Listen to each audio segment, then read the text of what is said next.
Durant ce Conseil de Paris, nous allons voter un certain nombre d'éléments suite aux États généraux du stationnement. Les États généraux du stationnement, ça a été une très vaste consultation avec plus de 17 000 contributions, que ce soit des citoyennes, des citoyens qui habitent à Paris ou qui n'habitent pas à Paris, des professionnels, des représentants de filières.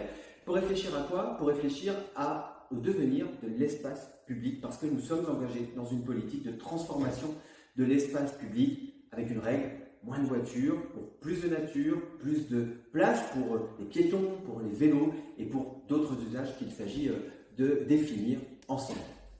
Alors nous avons un certain nombre de propositions puis de priorités suite aux États généraux du stationnement. La première priorité, accessibilité universelle, plus de 1000 places supplémentaires pour les personnes en situation de handicap et extension de la gratuité en surface comme ça l'est aujourd'hui, mais aussi en sous-sol, dans les parkings souterrains, avec à terme la volonté que toutes les personnes qui sont aujourd'hui à mobilité réduite puissent bénéficier à Paris, que ce soit en surface ou en sous-sol, de la gratuité totale du stationnement. Deuxième objectif, c'est d'aller vers des mobilités qui soient des mobilités plus propres, des mobilités aussi où on utilise toujours la voiture, mais de manière plus vertueuse.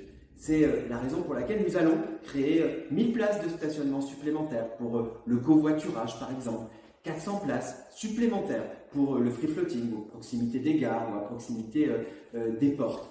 Nous allons déployer 8400 bornes pour l'électrique pour permettre justement la conversion des motorisations qui sont aujourd'hui des motorisations thermiques vers l'électrique, avec d'ailleurs un point, c'est que l'électrique restera gratuit lorsque vous possédez ou utilisez une voiture électrique à 2 roues motorisées électriques, vous continuerez à bénéficier de la gratuité.